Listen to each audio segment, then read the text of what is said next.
All Hit Radio.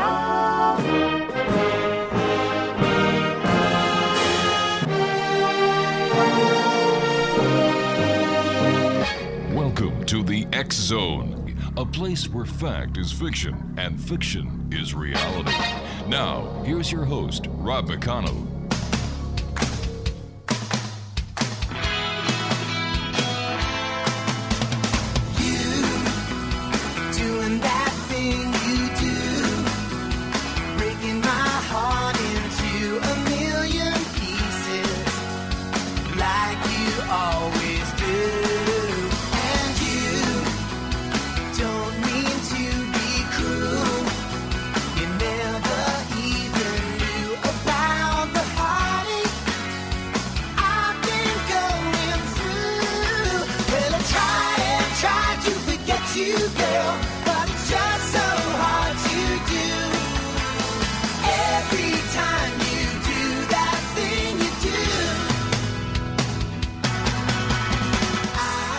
And good evening, one and all, and welcome back to the X Zone. I am Rob McConnell, and the X Zone comes to you Monday through Friday from 10 p.m. Eastern until midnight, right here from the studios in St. Catharines, Ontario, Canada.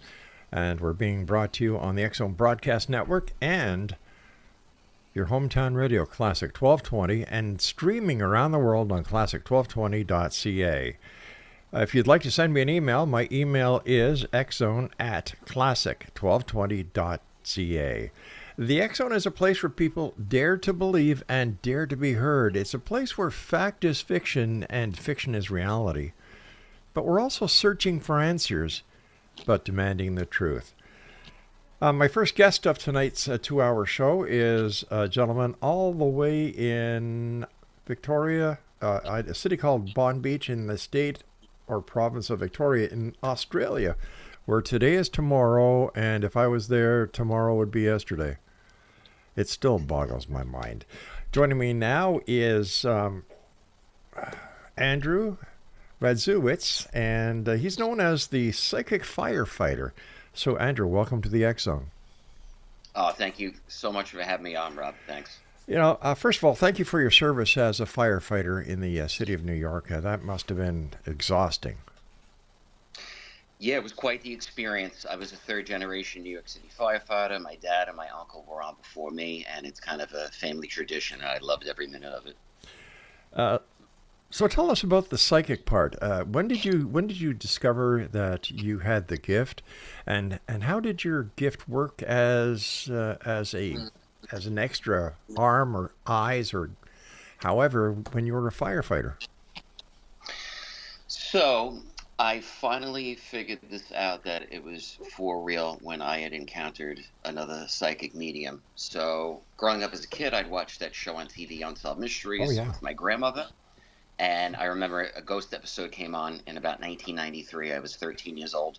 And I looked at my grandmother and I said, Gram, I said, when you go to heaven one day, when you're in the afterlife, can you come back and give me a sign?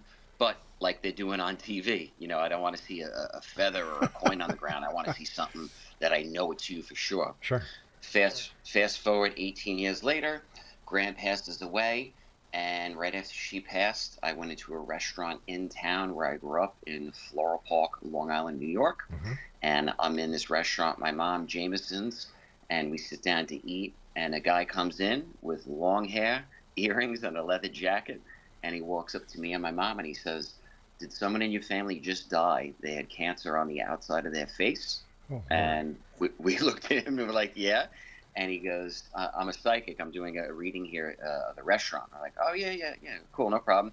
And he goes, and which one of you or your mom, who was born on Easter Sunday? My mom was born on Easter Sunday in 1954. So I said, okay, either someone paid this guy off or something is going on here. So I waited a year. I tracked the guy down. His name is Robert Hansen, and he's in Merrick, Long Island. I got a private one-on-one reading with him. And at the end of the reading, he looked at me and he said, Andrew, you know you have the gift. And I said, what are you talking about? I'm a New York City firefighter for about, at that point, it was about 6 years. He goes, you have the gift of being a medium. You could do this. And I'm like, okay. What do you tell everyone this? He's like, no, I know you could do it, though. Have you meditated? I'm like, yeah. So how do I do it? So I went to his studio the next weekend to a psych development class with about 20 other people. Mm-hmm. I sat and meditated for a few minutes, and I sat across from a lady, and he goes, okay, tell her what you're seeing. And all of a sudden, boom, I started to see black and white images above this young lady very fast, like an old Charlie Chaplin film happening. And I saw a car going down the block in reverse. The car hit the tree, and someone's left leg was cut off, and there was a V above the person's head. I said, who's the V? A Vinny, a Vince, or who's got the V name? And the young lady looked at me, and she goes, that's my Uncle Vinny. That happened to him. Holy So cow. at that moment, I knew that something was going on. So how did it feel knowing that you had the gift and that you were able to do things that a lot of people really either can't do or refuse to believe they can do? Well, for me personally, after my grandmother passed away, I spoke to a priest, I spoke to a therapist, I talked to every relative I knew, and no one could give me the answer that I was demanding, which was, is my grandmother okay? I need to know for sure. I don't want to read a Bible or read a book to find out that, okay, maybe she's okay. We're not really sure. We just need faith. For me, this was my grandmother. I needed to know for sure. And when I got read by that psychic medium, what he did to me, I said, wow, the effect that had on me gave me certainty that my grandmother was in a better place. I said, if I can do that for someone else, I want to do that. How could I not? How could I not pass that on? It's not something like I said, oh, I want to be psychic. Let me try to be psychic. Mm-hmm. It kind of just happened. It seems that on this side of the veil, you're helping people as a firefighter. And God bless you for that. I don't know how you guys do it. My hat is off to you guys. And you're helping those on the other side of the veil as a psychic medium. How does that make you feel? Well, it's incredible. It comes with a great responsibility. And once again, I say that this type of work is for anyone, but it's not for everyone, meaning it's like being a carpenter or doing something for a living. Mm-hmm. Yeah, you might be able to figure it out, but do you really want to do it? Is it a passion? Is it a calling? For me, this is a calling. I would go to the firehouse, work my 24-hour shifts, and then in my days off, guys from the firehouse, friends of friends, people's relatives, they would contact me, and I would go and I'd sit with them for hours just doing readings with them. Not for any money, nothing like that, and just sitting, because I was in this for the healing side of this, for the healing component, because like I said, I knew what that did for me. And the FDNY as a firefighter is a very prideful job. It's not about the money. It's about doing the next right thing. And that's what I took into being a medium. I have that same concepts. What was it like the first time you actually read for someone that you didn't know and you were able to make that connection that made them feel so good? Well, I did that for several weeks at Robert Hansen's studio, but the moment that it really clicked was about a few months into it. I read a young lady, and while I was reading her, I was describing to her, I said, there's a young girl here that's just coming through. And I could see a 1 foot tall white ball of energy in the room. It was about a foot tall. And I said, there's a girl here. She's describing that she passed away on a holiday weekend in Long Island on a boat. I'm describing the whole scene. I said, and her name, same thing, begins with a V. That V came back. I said, there's a V, Victoria, Vanessa. And this girl looked at me and she goes, my best friend had a daughter who died on a boat in Long Island on a holiday weekend. And her name began with that. And during the reading, I said, but I'm seeing a man in an Avengers outfit with an A on his head, and I'm also seeing a girl like a pink shirt, like a little girl shirt with white hearts on it. Now, the girl said to me, she goes, I don't know what that means. Now, after the reading, she goes, Andrew, let me show you. I want to show you online. They have a memorial page. Now, at this time, I was not on social media. This is way back, like 2012. I'm not on social media then.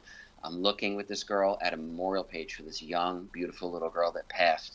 And in the memorial photos is a man in an Avengers costume with a white A on his head. And she goes, oh my God. She goes, that was her stepfather, the guy that really looked after her. And then there was also a picture of a little girl in a pink shirt with a white heart on it. And that just blew me away because I had no prior knowledge of any of this. But to see some proof, when you meet people and you do a reading, you're basing off of what they're telling you as the truth. Hopefully they're being honest. Sure. You have no way to find out. You know, how do you really know? For me, this is 100% validation after that. Wow, this is for real, and I'm really affecting this person, and I'm really doing some good here. It was amazing. We're queuing up for a commercial here in about a minute and a half, but I'd like to ask you, what's the minimum age that you would consider doing a reading for a person or doing a connection with the other side? Yeah. So I always say to people, I prefer adults, 18 and up, but I've had relatives that were, teenagers coming to me. I prefer to have a relative there with them, just in case anything really sensitive comes, at least the parents there to relay that. But, I've had people of all ages come to me asking things that just yet, if something's coming through, I want a guardian there to help the person process it. Just like anyone getting a reading, when someone comes once for a reading, it's a lot to take in, even for an adult. So that's got to be a lot to take in for a teenager. Unreal. And how long do your readings take, Andrew? I do 1 hour. It's 1 hour long at a time. Yeah. You must be exhausted at the end of a day. Yeah, so only a few a day. You don't need to be doing 10 readings a day. That's crazy. Just a few. It's very intense. It can be draining. But I have a very good health regimen. So I wake up early in the morning still. I go to the gym. I exercise. I don't drink. I don't, take any prescription meds, nothing like that. And that really helps with this because you need to be on point all the time. I would imagine so. And you were saying that your uncle and your father were firefighters before. So what do they think about Andrew now being the psychic as well as the medium, as well as being a contact with ETs? So, yeah, when I came forward and all this came out, I ended up in the New York Post in 2018. Yeah. They just happened to write an article about me. So the cat was out of the bag. Everyone knew already. And they were just like, well, yeah, that's him. You're doing something good. You're not hurting anyone. That was really the motto of my firefighting family and the FDNY in general. Because when I ended up in the newspaper, the FDNY found out about it, and they officially wrote to me and they said, we have no issue with what you're doing. You're helping people. There's nothing wrong with it. That's fantastic. Andrew, please stand by. You and I have to take our first break. And Exonation, Andrew RADZIEWICZ is our special guest this hour. He's known as the Psychic Firefighter. His website is thepsychicfirefighter.com. And we'll be back on the other side of the short break as the X-Zone continues with yours truly, Rob McConnell, from our Broadcast Center studios in St. Catharines, Ontario, Canada, on the X-Zone Broadcast Network and your hometown radio, Classic 1220, streaming around the world on classic1220.ca. Don't go away.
Exonation, my guest this hour is Andrew RADZIEWICZ. We're talking to him about psychic phenomena, mediumship, and we're going to be touching on a few other things. And Andrew is in Australia. His website is thepsychicfirefighter.com. Andrew, has there ever been an occasion where somebody's come to you for a connection with the other side and you try to connect, or you have connected, and the person says, I don't want to talk to them?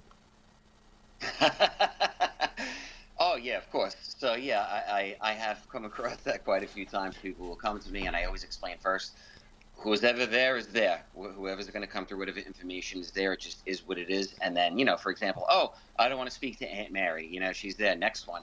And I'm like, this isn't a collect call. My understanding of this is, I know John Edward, the famous medium, when his mom died, it took 10 years for his mother to come through to him. Wow. And he knows probably the best mediums out there in the world. So when people are looking for a particular person to come through, sometimes they're around, sometimes they're not. I wish it was that easy to just call any of them, but it just doesn't work like that. So yeah, I come across that, but most people, 99% of the time, are pretty cool. And if they're just too much of a pain with that, I'll just say, hey, you can go to somebody else that'll lie to you and tell you what you want to hear, but it's not me. How long does it take you to connect with the other side? Yeah, so it's instant. I don't have to meditate for hours, nothing like that. Of course, I do meditate every day, but I don't have to. I can connect instantly, but I don't work on command, meaning if I ran into somebody on the street and they said, hey, you're a psychic, read me right now, which has happened, I won't do it. People have said, oh, I've seen you on TV, or oh, you're that guy, could you read me right now? I'm like, no, you can make an appointment like everyone else, right? Sure. You want to get work done in your house? You book an appointment with a carpenter. You don't tell him to work right this second. So you got to be respectful. Exactly. Has there ever been the occasion where you're out somewhere and you see a person and automatically from the other side, you're given a message to give to that person? Yeah, so that's always very interesting because, right, what information you're getting in, is it crucial? Is it something coming through that has to be relayed? Meaning, not your Aunt Betty says hi and, she sends a rose, but hey, maybe you see something wrong with the person. Maybe they're sick. Maybe they have an illness. Or maybe you know them and they have something wrong with them. So I've had that happen with people that I didn't know. And then I've had it happen with family or people I did know. Family's a little easier, but people that you don't know, you got to learn proper etiquette. So I personally, you got to know, if you open up your mouth and say something, the person may not want to hear what you have to say. So it's always best, I've learned, you just keep your mouth shut. If people want to find you, they'll say something to you. They'll relay that to you. Now, if you're seeing imminent danger, you say something and say, hey, I got to let you know this, but that's on you. If they don't like it, once again, that's on you. You're not God. You just got to remember that. So that's stuff you learn over the process, though. I've been doing this for 14 years. Early on, I was a little more, jacked up where I'd say something. Now I've learned to just, once again, you want to find me, you can come find me. I'll tell you. I understand that that you also have an interest with UFOs and that you were actually took courses or classes with Dr. Greer. Yeah, so I was in the U.S. Coast Guard in the late 90s, and I had a UFO encounter. Really? Can you tell us about it? Yeah, I'll tell you about that. So I saw 2 silver objects in the sky. I was the lone night watchman on the Coast Guard Cutter Durable out of St. Petersburg, Florida. We were down in the Gulf of Mexico, the Caribbean. That was our patrol area. And while we were down there, I was the lone night watchman. I saw 2 silver objects basically come and merge together into one. And when they merged together, they vanished. Wow. And I saw this with about 20 shipmates and officers. It was mind-blowing. This is the late 90s, though, pre-9/11 and everything. And at the moment, I thought, wow, am I just at the right place at the right time or wrong place at the wrong time? When I got back, when I got back to land, and in 2001, I heard of a guy, Dr. Stephen Greer, that claimed that he had all these military witnesses and that he could proactively summon or communicate with these UFOs and the occupants on board. So I said, I need to meet this guy and at least give this a whirl. And if it doesn't work, I'll let everyone know. Or if it does work, I'll let everyone know. So in 2011, I flew out to the desert in California, Borrego Springs, California, and I did CE5, Close Encounter of the Fifth Kind. And the first night I went out in the desert, I sat and meditated with about 20 people. I did not see anything that first night. But when I went back to my hotel room that night, a green orb came into the room, stayed with me and the person I was with from about 2, 3 in the morning until sunrise. And from that day, that moment on in October of 2011 till today, I have had hundreds of UFO encounters documented, filmed on camera. I've had them analyzed by MUFON. I've been in TV shows, all that stuff. It's all legit. It's all out there. I did not, though, I want to be clear, I did not film, and I did not do any of that stuff for years. When I first started doing this till about 2017, I did not want to get involved with taking any pictures or videos and fighting with people online about what's real or what's not, because that's not what this is about. Yeah. This phenomena is so intense and spiritual and deep. The photos are just a very, very slight 1% of what really this whole thing is really about. In your opinion, Andrew, why do you think the governments of the world are suppressing the information, that they're not allowing disclosure to happen? Yes, so they're always going to muddy the water, because if the reality comes out that the true extraterrestrials that are out there pose zero threat, that doesn't feed the military industrial complex. So I get it. I get how the system works. They're going to keep muddying the waters. We don't know what these are. They're a threat. I got it. So they want to feed that system. But the truth is, they know that they don't pose a threat. However, I want to be clear. There are interdimensional beings out there. People might have read about them in the Bible. Demons, things that shapeshift. They go from an angel into a bull, into a demon, or whatever. That's not extraterrestrial. That is not at all. That is interdimensional. They have the capability of looking or pretending to be ETs, or looking like relatives, or all sorts of weird things. But that's not extraterrestrial. That's where this topic gets so confusing. I don't understand. All right, okay, sure, there's the money that the military complexes, the manufacturers, will lose if the ETs were to make themselves known, and hey, they're friendly, they pose no threat to us. That's great. Maybe we could use their way of thinking to bring peace to this planet, to clear up all the pollution, to just to make this a better place to live. And that upsets me, because I don't think any government has the right to do that to the people that have voted them in power. So in 2011, when this first really took off for me, when I met Dr. Greer, we had all sorts of downloads. We saw all sorts of wild things. It was just incredible. And I could tell you, a lot of these things have happened over the years. Now, I don't think we're at the point yet where all of us are fully awakened. We're not there yet, but we're getting there. I can tell you, I saw things like the times we're in right now, things that are currently happening. I had psychically seen things like this happening over the years, and I knew that right now we're at a crucial point, this crucial divide, where now you have people on the inside of the government that want to do right. How do I know this? Because I've been contacted by them.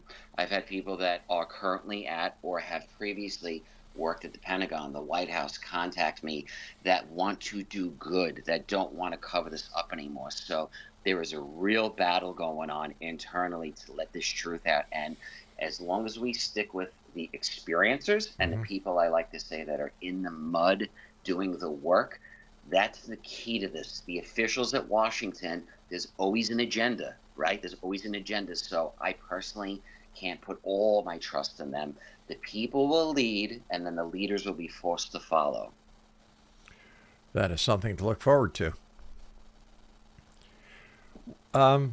What about cattle mutilation? Is there any connection between the ETs and cattle mutilation, or is the cattle mutilation part of some nefarious Earth project? So I look at it like this. People will say to me, are ETs just like us? Are they different? And my understanding is that some extraterrestrial races do not have the same things we have. For example, emotions, or they don't have the same type of emotion. So when their species or race is dying off, they need to keep going. So perhaps years ago, maybe they were taking people, or they needed to abduct people, whatever you want to call that, to continue their race going, okay? Because they were dying off. Just like humans, we might experiment on animals to keep that going, right? Okay, so perhaps they don't look at it like, whoa, they're torturing someone if they're trying to keep living. They just don't understand what we're doing. We're learning, and we're both evolving and changing as time go on here. I think the cattle mutilations might be they could be genuine experimentation going on. And I think a lot of that is our own people, because you're seeing the black helicopters, the men in black, and all the weird stuff that go along with it. I think most of it is just black operations, 100% human stuff.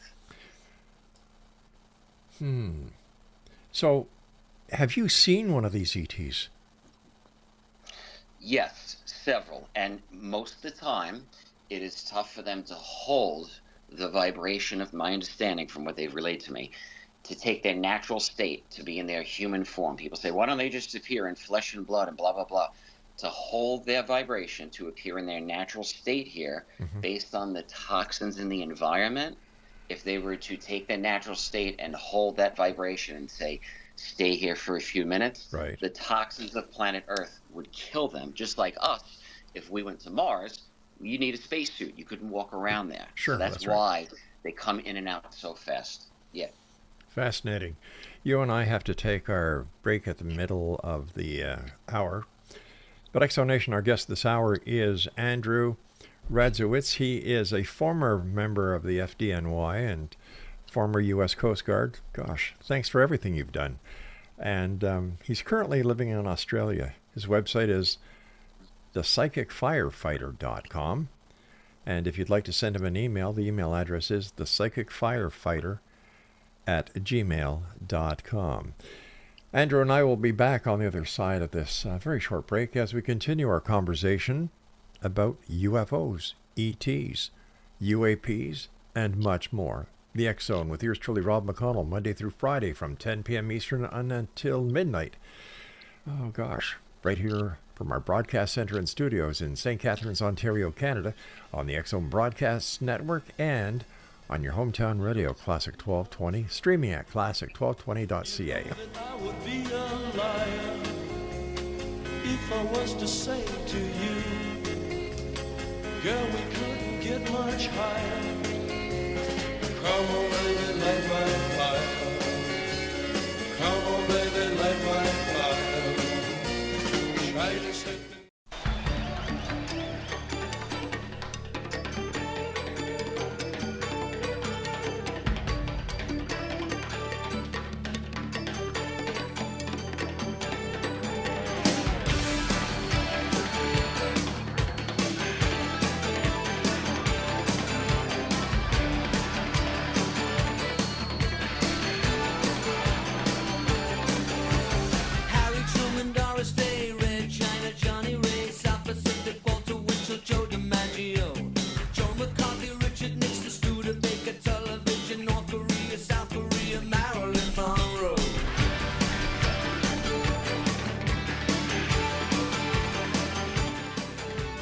Welcome back, everyone.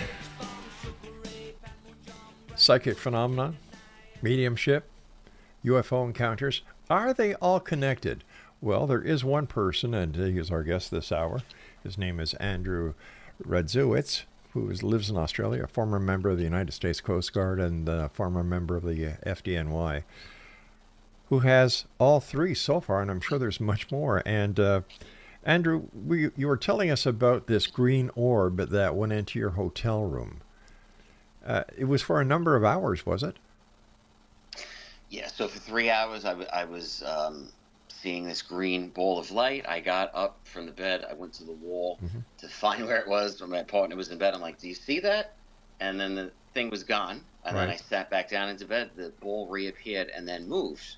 So it moved up the wall. I'm like, okay, this thing is definitely there. It's not an outside light. It's not a reflection. We were staying in a hotel in the desert in the middle of nowhere. You know, there's no lights on. There's nothing. And then just to confirm it, the next morning when I told Dr. Greer what happened at morning breakfast, from that moment on, we started seeing things during the day, golden balls of light, different colored lights gliding in and out of where we were at night, outside in the desert. And this is just never stops. And it doesn't.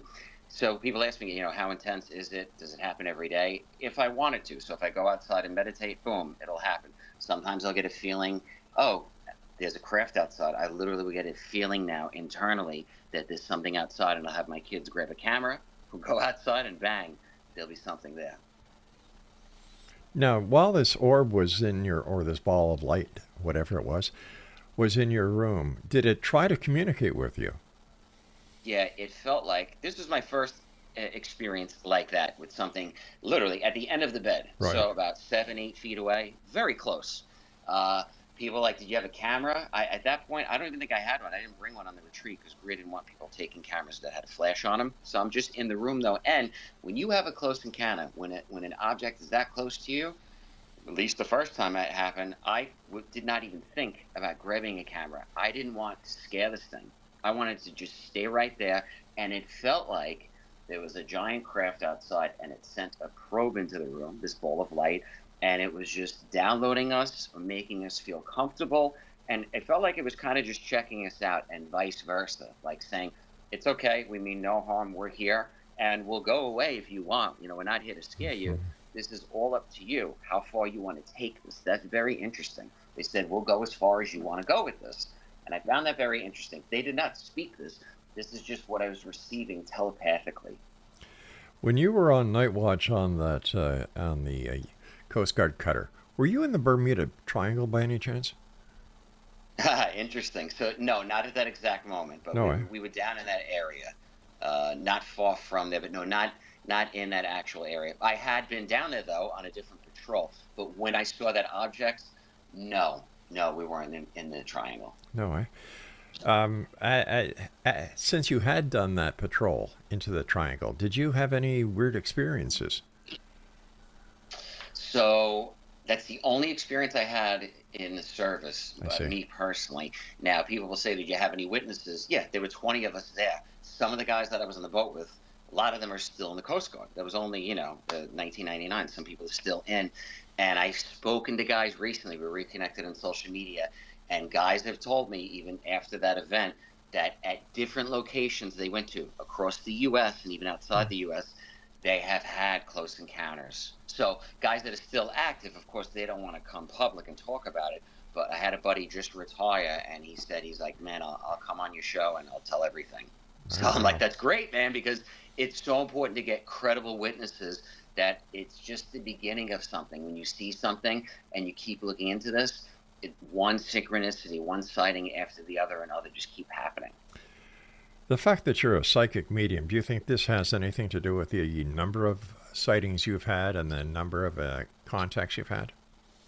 Yeah, so I didn't realize at the moment when I first had an experience, when I first saw a sighting, how much this is going to increase and the volume. But like I said, when I first had that download experience and the orb was in the room and it communicated to me that they will go as far as I want to go with this, well, I took this very far.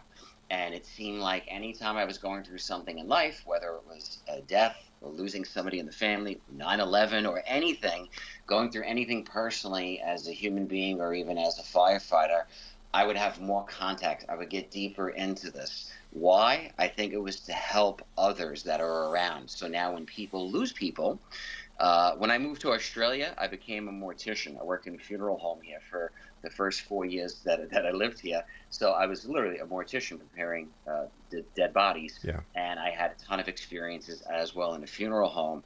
So I was able to help people from all walks of life going through all sorts of things involving death. It's all connected.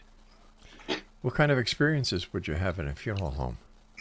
So everything from me personally hearing running up and down the hallway to doors opening to my name being called to sitting down with women that I worked at lunch, not telling them any of these stories and them saying to me, oh, Andrew, when you came in this morning, did you hear little Timmy running up and down the hallway? I said, what are you talking about?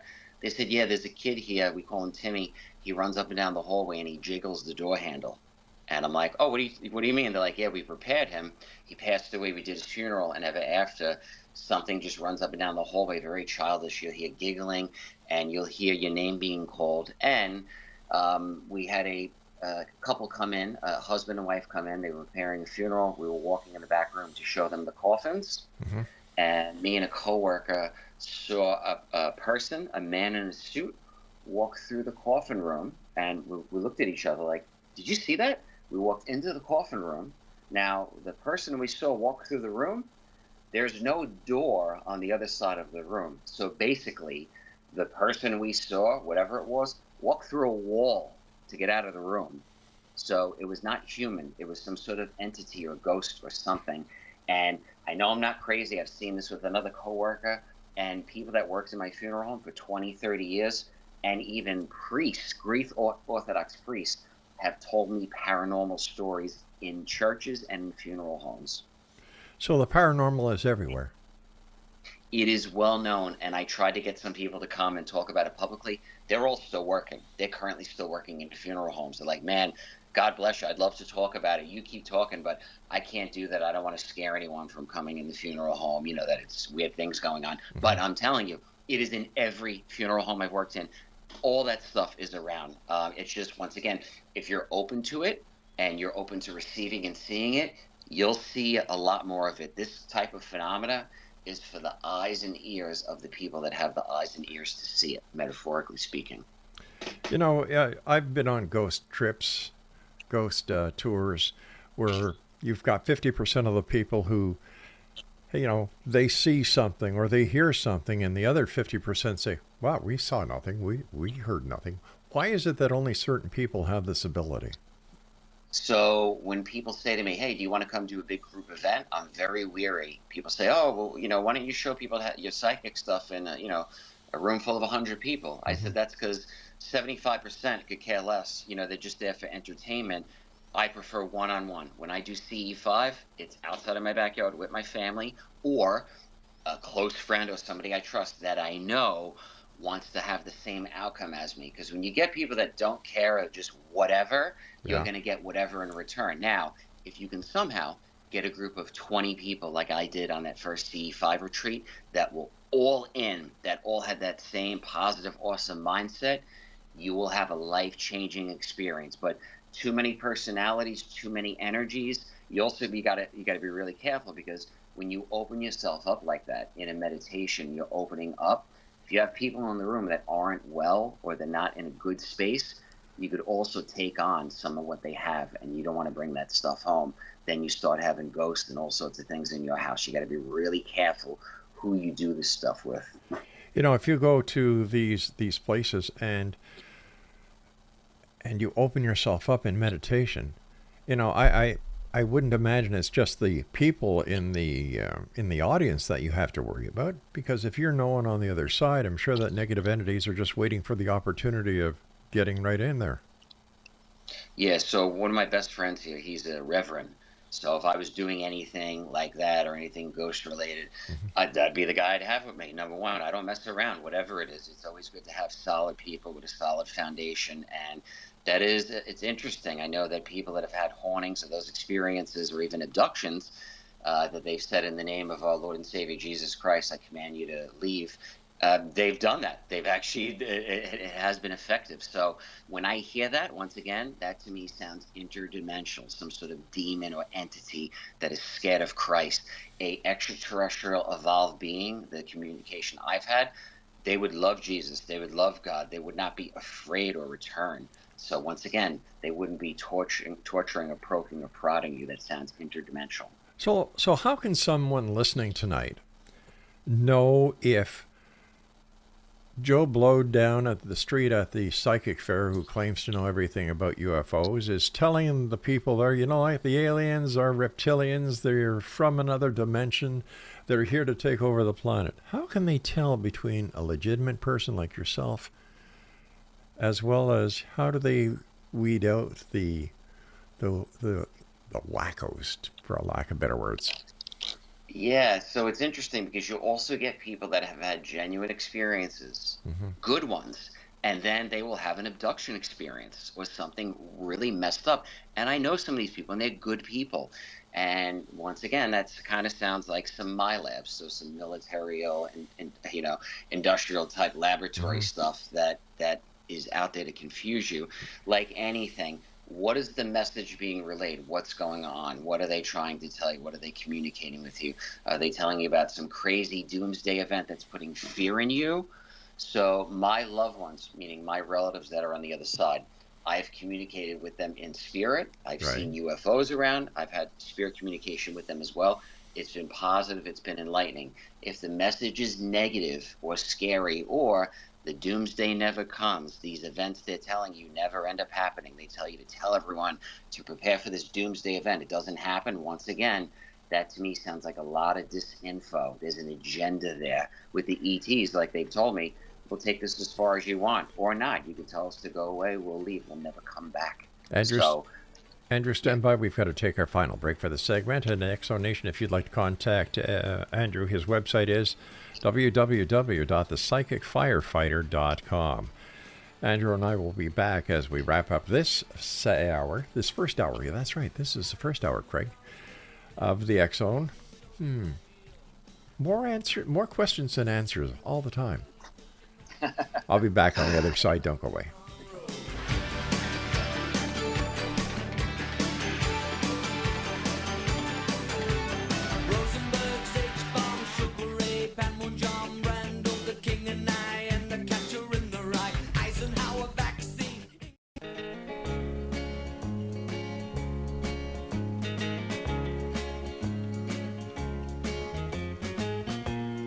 Virtual Kane is my name, and I drove on the Danville train till so much cavalry came and tore up the tracks again. In the winter of '65, we were hungry, just barely alive. I took the train to Richmond that fell. It was a time I remember oh so well.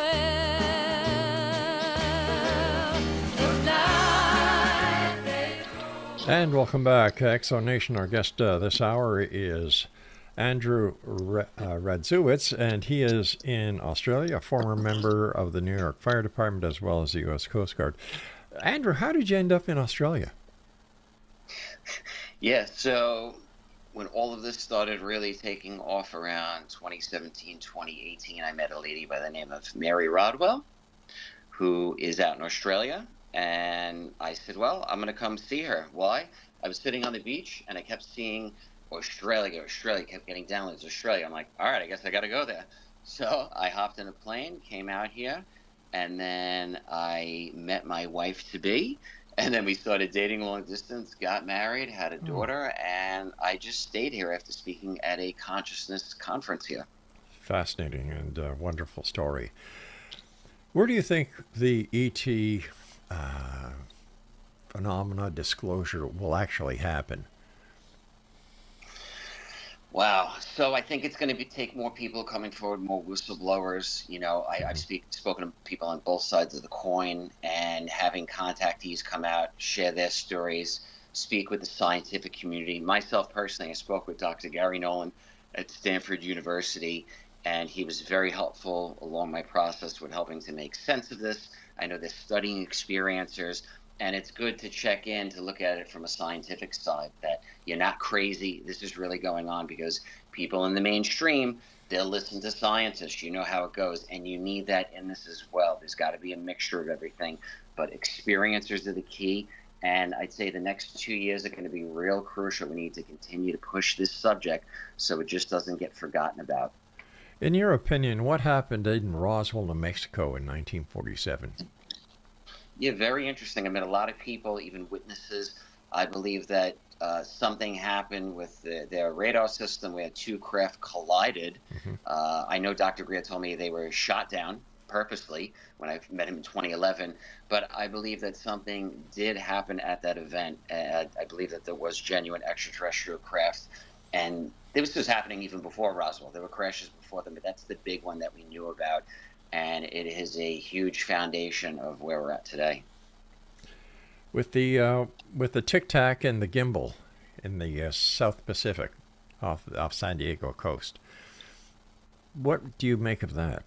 Were they new experimental drones that were being used to test the United States Navy, or were they in fact from another place outside of Earth? Yeah, so my experience with all that stuff and being in the military, I think that, me personally, I think that has Lockheed Skunk Works written all over it, because with how it's being relayed and disclosed to everyone, it's too perfect. And it's not like that. It doesn't work like that. I'm more interested in the people that were there that experienced that after. Did they have downloads, telepathy? Did they have other experiences? Because usually it's not just a one-time thing.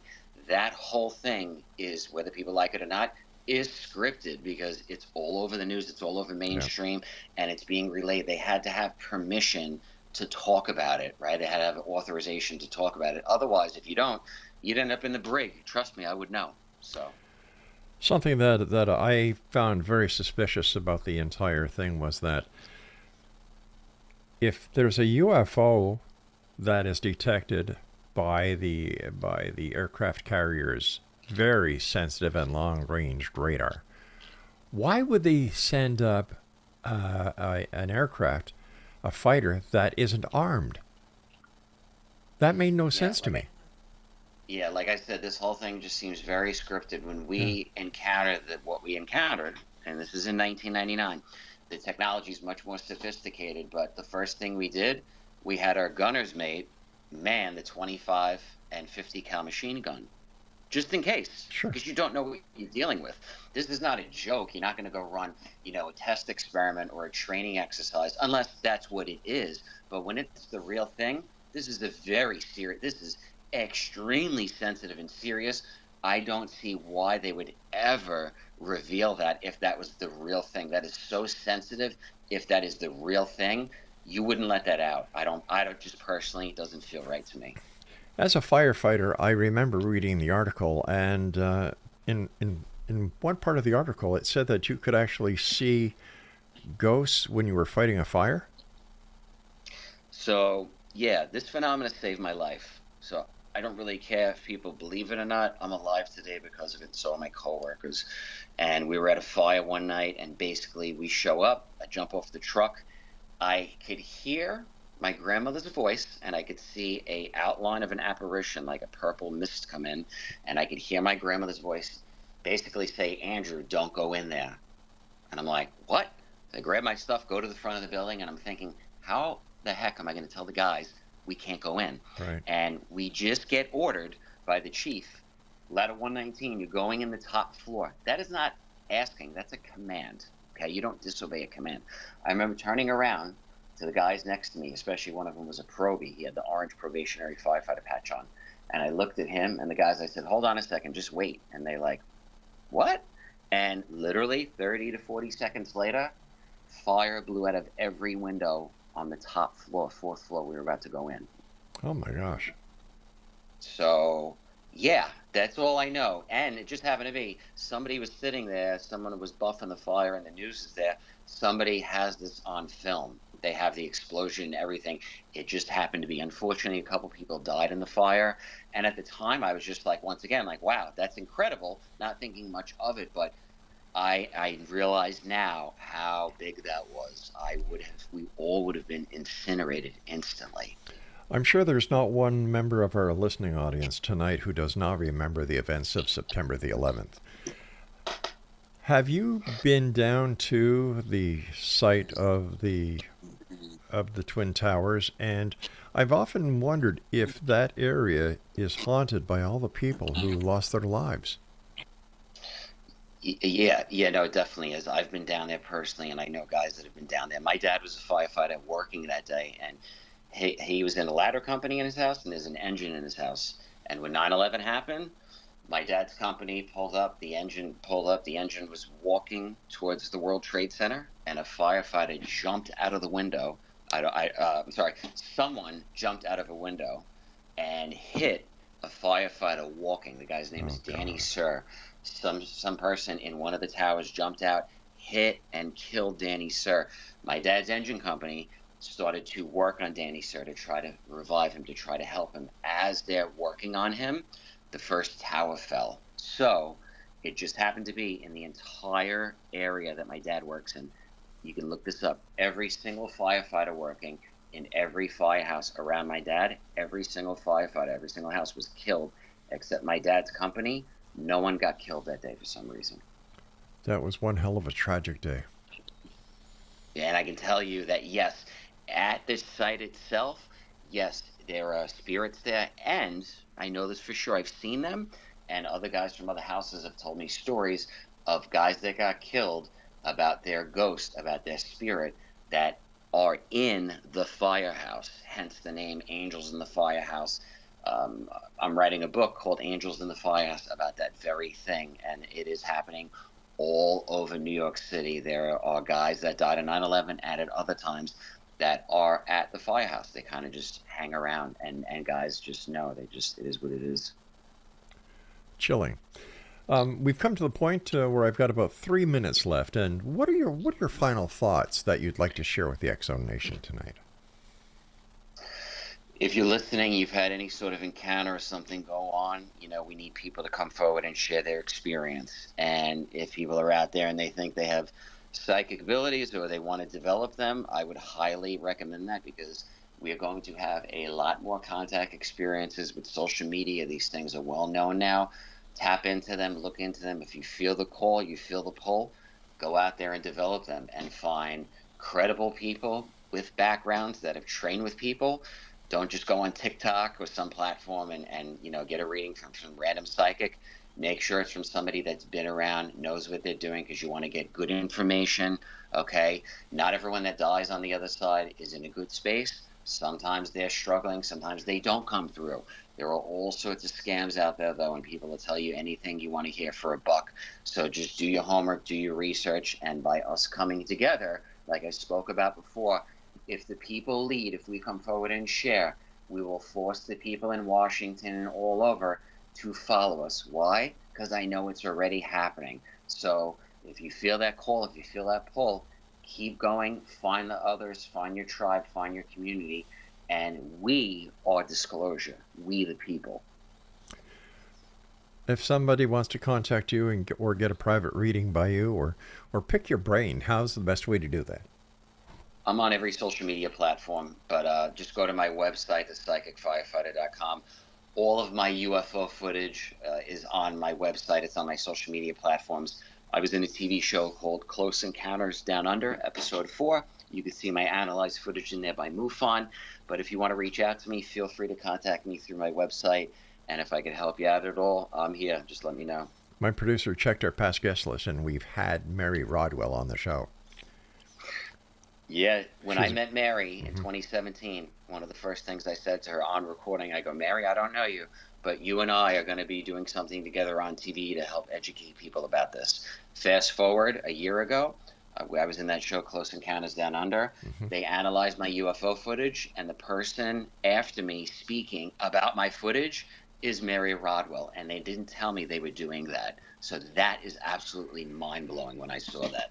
Fascinating. Andrew, I want to thank you ever so much for joining us tonight, and I'd love to have the opportunity of having you back on to discuss much more of the work that you're doing, the way that you're helping people come forward, the way that you're helping people mend by bringing people from this side of the veil and the other side of the veil, meeting halfway and healing a lot of hearts. So thank you for everything that you do, and thank you very much for your service. You're welcome. Thanks for having me on. Take care of yourself now. All right, Exo Nation, I will be back on the other side of this break as we continue here in the X Zone with yours truly, Rob McConnell, from our broadcast center and studios in St. Catharines, Ontario, Canada. If you'd like to send me an email, it's real easy, gang. xzone@classic1220.ca. The X Zone, Monday through Friday, 10 p.m. to midnight. And you can also go to the website for the X Zone Broadcast Network, xzbn.net. We have all the shows that we produce there. We have a live feed there. Once again, it's all with our compliments, www.xzbn.net. I'll be back on the other side as hour 2 of the X Zone starts right now.